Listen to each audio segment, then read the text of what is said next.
Stop scrolling. Look at the clock. Every second you waste watching this without taking notes, you are losing money. Not metaphorically. Literally. Inflation is eating your savings while you sit there. But that's not the real problem. The real problem is that you are playing a game where the rules are written in mathematics, and you are trying to win using emotions. Today, we aren't talking about manifesting wealth. We aren't talking about luck. We are talking about the cold, hard equation of your life over the next 10 years. I'm going to show you exactly why 90% of Americans will be in the same financial position in 2034 as they are today, and why the top 10% will leave them in the dust. This isn't motivation. This is a warning. If you cannot handle logic, click away now. But if you want to know the exact mathematical reason you are stuck, stay. Because by the end of this video, you will see your bank account differently. Forever. Stay until minute 9. The number I reveal there will hurt. Here is the fatal error most people make. They think wealth is linear. You work 1 hour, you get paid 1 hour. You save $10, you have $10. This is the employee mindset, and it is a trap designed to keep you mediocre. The majority believes that if they just work harder, the result will multiply. Wrong. In a linear system, working harder only adds to the sum. It does not change the multiplier. Think about your friends. How many of them work 60 hours a week but are still one paycheck away from disaster? They are running on a treadmill set to maximum speed, but the belt isn't moving forward. Why? Because they ignore the variable of leverage. The poor trade time for money. The rich trade money for time, and then money for more money. Most people spend their raises. They upgrade the car. They move to a nicer apartment. This is called lifestyle creep, and it is the silent killer of wealth. You feel richer, but your net worth stays flat. You are optimizing for comfort, not for freedom. And comfort is expensive. If you feel this hitting home, hit the like button. It tells the algorithm you want the truth, not fluff. Let's break down the logic of why this happens. The human brain is wired for immediate survival, not long-term compounding. When you see $5,000, your brain says, I can buy a nice vacation. The logical brain should say, this is a seed for $50,000. The logic failure is in the discount rate. You value present pleasure higher than future security. Economists call this hyperbolic discounting. Basically, you are irrational. You choose the small reward now over the massive reward later. Consider debt. Credit card interest in the US averages around 20%. If you carry a balance, you are logically guaranteeing a loss. There is no investment in the world that guarantees a 20% return without risk. Yet, millions of people pay 20% to banks while hoping for 7% in the stock market.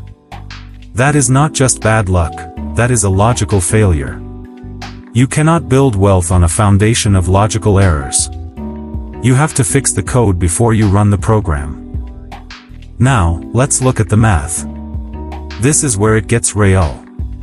The formula for wealth isn't complex, but it is unforgiving. Wealth equals income minus expenses, multiplied by investment return, multiplied by time. Most people focus entirely on the first variable, income.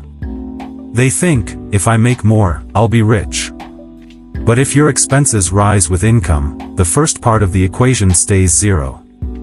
0 times anything is 0. The rich focus on the multiplier, investment return and time. This is compound interest. Einstein allegedly called it the eighth wonder of the world. Here is the model. If you invest $1,000 a month at 10% return, S&P 500 average, in 10 years, you have $204,000. But you only put in $120,000.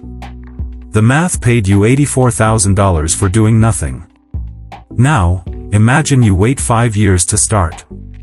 You don't just lose the contributions. You lose the compounding on those contributions. The cost of waiting is not linear, it is exponential. Every year you delay is not a step back. It is a multiplication of your future poverty. In the next section, I'm going to introduce two people. One will be free in 10 years. The other will be a slave. Guess which one you are. Here is the insight that changes everything. It is not about how much money you make. It is about the gap. The gap between your ego and your income is where wealth is built. If you make $50,000 and spend $40,000, you are mathematically superior to someone making $200,000 and spending $195,000. The insight is this: wealth is what you don't see. It's the money not spent. The rich look poor because their money is working, not sitting in a garage. The poor look rich because their money is depreciating on their bodies and in their driveways. You are buying liabilities to impress people who don't care about you. That is the irrational choice. Let's run a simulation. Two Americans. Same age, 25. Same starting salary, $60,000 a year. Let's call them Mike and David. Mike, the poor mindset. Mike gets a raise every year. He upgrades his lifestyle. He leases a BMW because he deserves it. He uses credit cards for vacations. He saves nothing because prices are too high. He thinks investing is gambling. He focuses on looking successful. David, the rich mindset. David lives like he is broke. He drives a used Honda. He cooks at home. He automates 20% of his income into index funds. He uses credit cards only for points and pays them off in full every month. He focuses on being successful. Mike feels better today. He has the nice phone, the nice dinners. David feels restricted. He says no to things. Mike thinks David is cheap. David knows Mike is buying freedom with debt. Who is winning? Right now, at year one, Mike looks like the winner. He has the status symbols. David looks like a loser. This is the trap. The reward for discipline is delayed. The reward for indulgence is immediate. Your brain chooses Mike's path because it wants dopamine now. Subscribe right now. I break down financial traps like this every week. Now, let's fast forward 10 years. They are 35. Mike's reality: Mike makes $90,000 now. But he spends $92,000.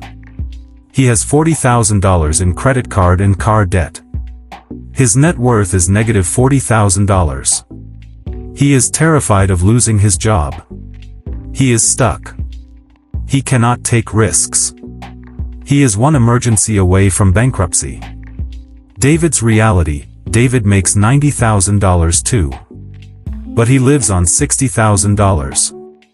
His investment account, thanks to compound interest and consistent contributions, is worth approximately $150,000. His net worth is positive $150,000. This is the number I promised. The difference is $190,000. That is a $190,000 gap. And it gets worse.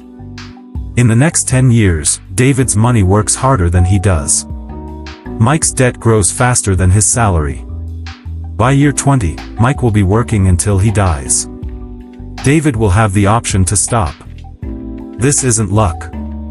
This is the consequence of rational versus irrational choices made daily. Mike chose pain later. David chose pain now. And now, David is free, and Mike is a slave. So, what is the optimal strategy? How do you switch from Mike to David? You need a rational protocol. Step 1, automate everything. Willpower is a finite resource. Don't rely on it. Set up automatic transfers to your investment account the day you get paid. Pay yourself first. If you don't see the money, you won't spend it. Step 2. Eliminate high-interest debt. This is a guaranteed return. If you have 20% interest debt, paying it off is mathematically better than investing. Kill the debt first. Step 3. Increase the gap. Either make more or spend less. Ideally both. But spending less is within your control today. Making more takes time. Cut the subscriptions. Stop buying coffee. It sounds small, but the math adds up. Step 4. Invest in boring assets.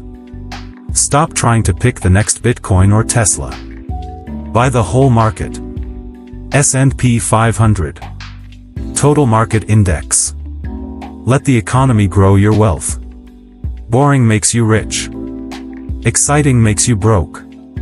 This strategy is not sexy.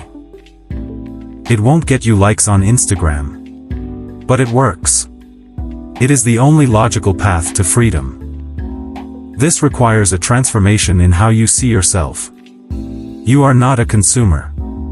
You are a capital allocator. Every dollar you spend is an employee. When you buy a luxury item, you are firing an employee. When you invest, you are hiring an employee to work for you 24/7. Do you want an army of employees working for you, or do you want to be the only worker? You need to stop identifying with your spending. I am not my car.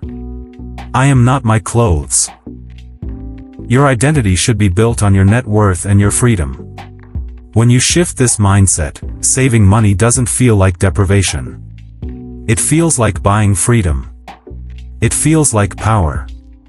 The pain of discipline weighs ounces. The pain of regret weighs tons.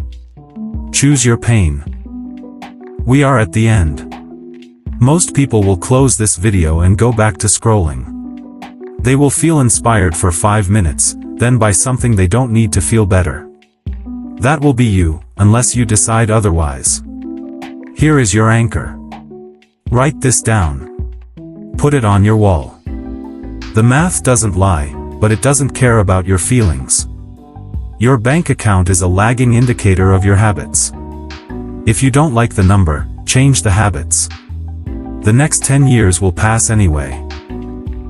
The question is, who will you be when they are gone? Mike or David? The choice is rational. The choice is yours. Don't leave your future to chance.